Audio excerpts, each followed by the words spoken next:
안녕하세요. 잡시광입니다. 말도 많고 탈도 많았던 만큼 역사상 최악의 올림픽으로 기록될 도쿄올림픽이 드디어 막을 내렸습니다. 그런데 올림픽 조직위가 올림픽 기간 동안 방역에 대해 아예 손을 놓고 있었던 것이 드러나 충격을 주고 있습니다. 선수들의 동선과 행동을 엄격하게 관리하겠다는 계획과 달리 통제가 전혀 되지 않았던 것입니다. 심지어 올림픽 조직위는 이 같은 문제 상황을 인식하면서도 묵인하는 모습을 보였습니다.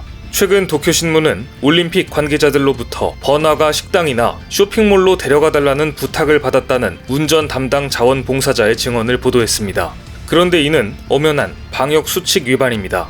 방역 규범인 플레이북에 따르면 올림픽 관계자들은 대회 운영에 필요한 곳만 갈 수 있고 외부 식당, 술집, 관광지에 가는 것은 금지돼 있습니다. 그런데 이 자원봉사자는 이와 같은 문제를 올림픽 조직위에 문의했지만 대회 관계자, 의향에 따라달라는 황당한 답변을 들었다고 폭로했는데요.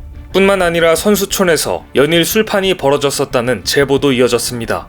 데일리 신초에 따르면 선수촌 내 야외 파티는 개회식으로부터 5일이 지난 이후부터 시작됐으며 매일 밤 심야까지 공원 곳곳에서 파티가 이뤄졌던 것으로 드러났습니다. 실제로 데일리 신초가 입수한 동영상을 보면 남녀 약 30여 명이 마스크를 쓰지 않고 밀집한 상태로 음악을 크게 틀고 춤을 추고 있으며 근처에는 맥주캔이나 술병이 보였습니다. 심지어 음주로 인해 문제가 생겨 일본 경찰이 출동한 적이 있었지만 사건은 크게 문제가 되지 않았고 적당히 넘어간 것으로 드러났는데요. 결국 선수촌은 밤에 무법지대가 됐고 언제 집단 감염이 발생해도 이상하지 않았는데 조직위는 전혀 역할을 하지 못했던 것으로 보입니다.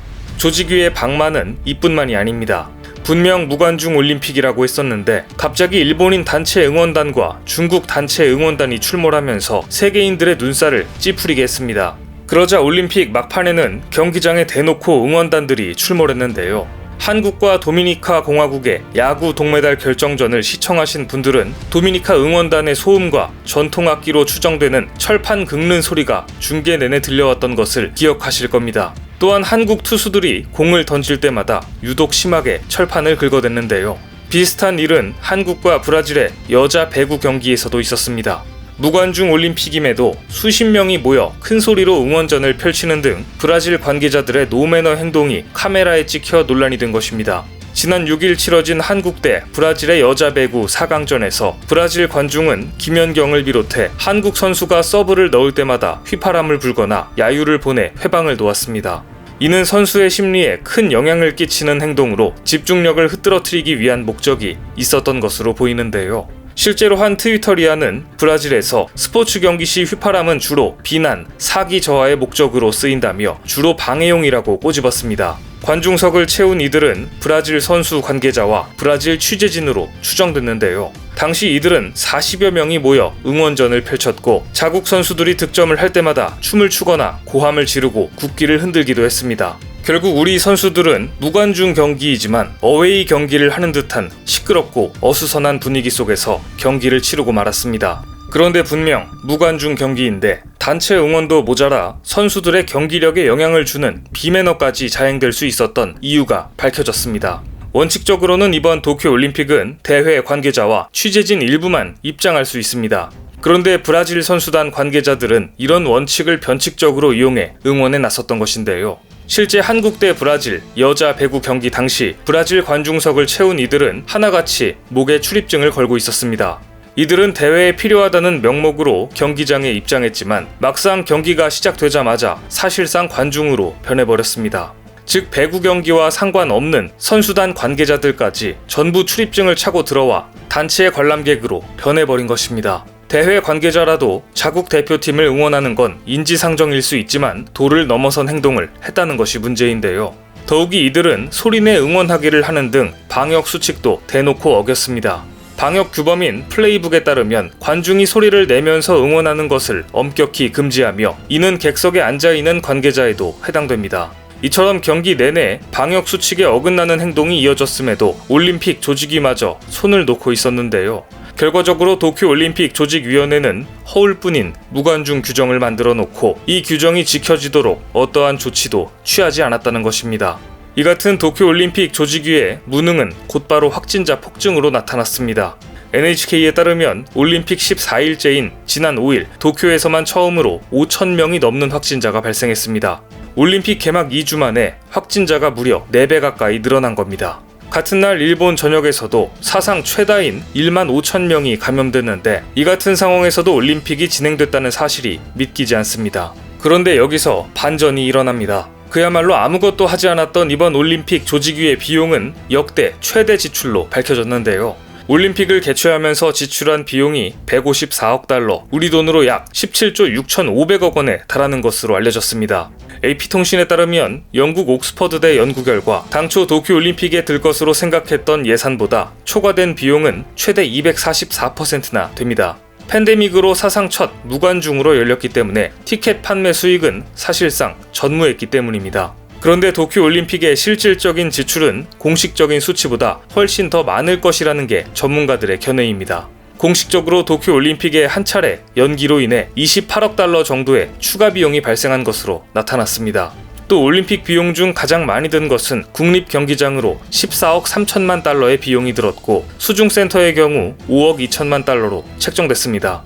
또한 올림픽 초과 비용 대부분은 일본 국민들의 주머니에서 나갈 것으로 보입니다. IOC의 기부금이 13억 달러 수준에 불과해 비용을 충당하기 턱없이 모자라기 때문입니다.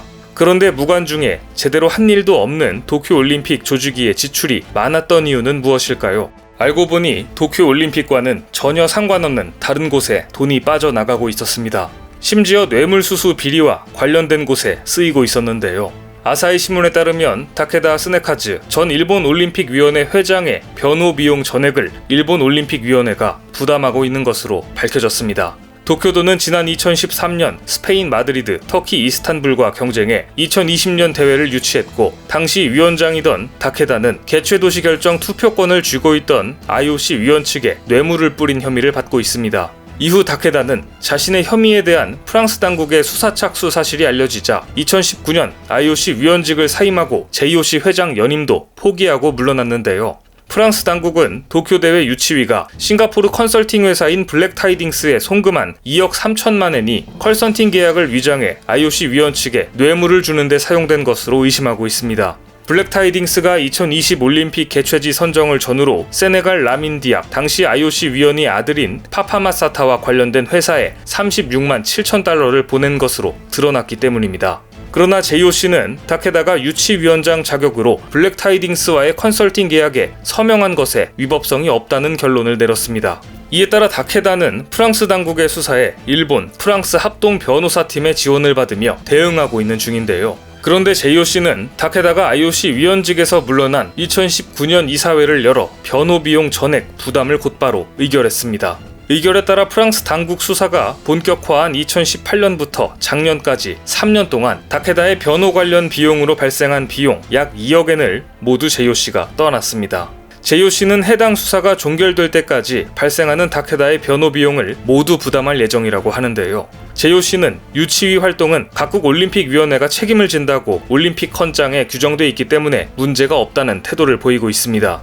그런데 올림픽 초과 비용이 사실상 일본 납세자들의 공적 자금에서 지급될 것으로 보이는 만큼 결국 국고에서 나오는 보조금으로 도쿄올림픽 뇌물 사건에 대한 비용을 충당하는 셈입니다.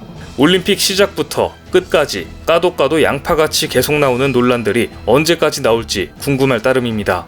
도쿄올림픽 조직위는 대회 기간 내내 방역에 손을 놓으며 방치에 가까운 운영을 보였는데요. 올림픽은 끝났지만 조직위는 뇌물 사건을 막기 위해 이제서야 진짜 바빠질 것으로 보입니다. 오늘 준비한 소식은 여기까지입니다. 댓글을 통한 여러분들의 많은 의견 기다리겠습니다. 많은 분들의 생각이 모였을 때 진정 가치 있는 지식이 완성될 것입니다. 시청해주셔서 감사합니다.